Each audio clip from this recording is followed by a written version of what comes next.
Det är bara en hög metall.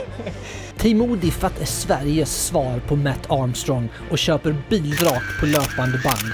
Men till skillnad mot sin brittiske bilfixarkollega, där historien ändå ganska snabbt brukar få ett lyckligt slut, har Felix och Kalle inte haft riktigt lika mycket medvind. Först ut var en R6 med rasad V10-motor, en bil de faktiskt köpte mitt framför näsan på oss. Och nu en BMW M5 med skjuten motor. På Elmia avslöjade Felix nya uppgifter som tyder på att grabbarna blivit blåsta vid köpet med en slutnota som Telmia skulle ge Matt Armstrong Ågren. Okej, jag har tagit mig in här på Elmia hos Odiffat och hittat ingen annan än Felix. Yes. Satan vad ni har haft ös här idag. Ja, nu är det slutet av dagen. Vad är klockan? Ja, det börjar... 17, en timme kvar. En timme kvar. Du är ju en ung man, men jag ser viss... Ja, nej men fan, det här tar ju till och med på mig alltså. Jag förstår inte, jag menar ni jobbar ju ändå med enkla bilar och sånt. Det är inga verkligen. problem, det är inget fel med den här liksom. Nej alltså det är ett jäkla projekt alltså. Ja, alltså jag måste säga det här, vi har ju... Jag har ju följt er slaviskt sen ni köpte RS6 C6an. Just det. Som vi har ju lite för många av och älskar. Nu har ni fan gått och köpt en C7 också. Så de här jävlarna, jag vill ju ha den där bilarna också och leka med. Så kudos till jobbet ni har gjort med dem. För jag har inte haft några lätta projekt, speciellt inte C6an. Nej, C6an, det var också mycket där med motorn. Det var ju liksom samma story som med den här liksom. Den var smälld, motorn dålig, bytte den. Men den var ju lite schysstare för att det var lättare att få tag på en motor och det var billigare. Här är det lite mer problematiskt. Alltså. Precis, det här är ju faktiskt, det är ju lite ändå mardrömmen av att göra det ni gör. Köpa kvaddade bilar, hoppas på att det inte är för skadat liksom. Och jag tror ni nämnde det i videon, Matt Armstrong. Fan, alla bilar han köper, de funkar ju i motorn liksom. Nej, jag tycker det är störigt alltså. Det är många, vi har haft jävligt otur.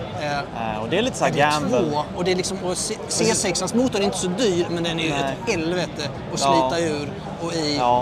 Så jag har ingen erfarenhet av de här, men jag kan tänka mig att det här är säkert inte skitkul heller. Ja, om ni undrar vad det är, om ni inte har redan sett Odiffats video när de hämtar upp M5 och går igenom och i slutändan till och med konstaterar då att motorn är nog kass. Exakt. Alltså det var ju det som var grejen. Alltså, det är också så här, hade vi liksom gått det extra mile när vi köpte den och liksom sett till att verkligen hissat upp och kollat igenom allting jättenoga, då kanske vi hade kunnat avbryta affären i alla fall, eller kunna pruta ytterligare på priset. Men alltså, jag vet inte. Jag vet inte riktigt vad det var som var grejen, men... Nej, men alltså ibland, man måste ju, det är ju det här som är... Det är lite gamble liksom också. Alltså, och det här, är lite så. Man måste ju också vara, ibland behöver du vara kvick och agera liksom, och det är lite roll the dice. Men det jag tycker är, som vi snackade om C6ans V10, det är en V10 och så vidare, men den gav ni för den typ 30 000. 30 000 fick vi en hel maskin för liksom. Här är det ju helt andra pengar alltså. Vad ligger det på om du... Alltså den billigaste hittat finns just nu i Nederländerna och det är 10 000 euro ex moms. Så det är ungefär 150 000 någonstans där. Och sen ska den fraktas därifrån också. Ja, det var okej. Det är 300 euro. Sett till liksom... Ja, då är det ju det är ingenting. Sett till sammanhanget så är det ingenting. Exakt. Liksom. Vad gav ni för bilen? Det har vi inte gått ut och sagt någonting om än och vi kommer nog inte göra det förrän lite längre fram. Det är en bra liten morot att hålla på för alla undrar ju liksom. Ja, men det är klart. Så. Men alltså en grej som du berättade här för mig idag som inte var riktigt känt är ju att ni har fått lite nys om att det faktiskt kanske var klart att motorn har varit kass. Det finns ju, den risken finns ju. Det är mycket så här, när vi köper en bil så blir det alltid så här, folk är liksom som typ känner de här personerna som säljer bilen. Och liksom folk i den personens kretsar har ju fått höra massa grejer och det sprids rykten. Man vet inte vad som är sant och inte liksom. Men det har sagts att han kände till att motorn var dålig och att han hade bett om en offert på en motor av någon annan.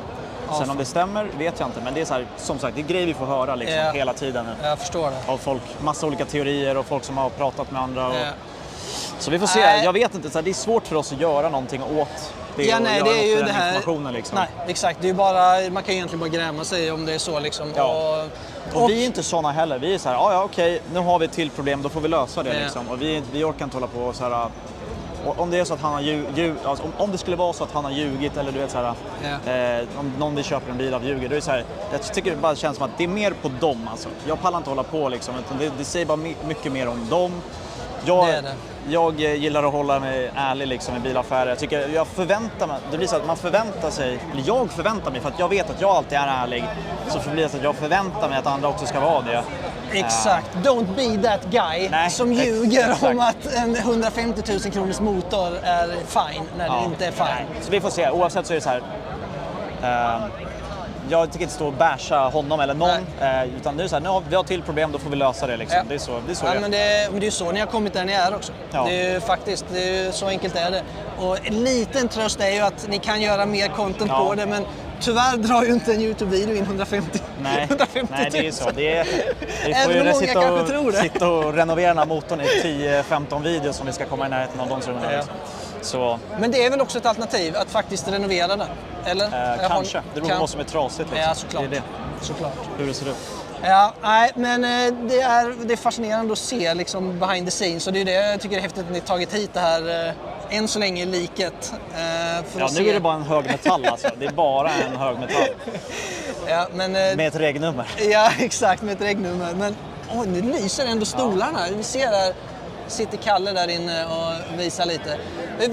Har ni någon aning om tidsplan när det här bygget kan vara klart? Vår målsättning är att den ska stå på samma plats om 1 år på Elmia och vara färdig. Ja, det är så. Det är målet. Ja. Sen får vi se helt enkelt. Ja. Det är drömmen i alla fall. Ja.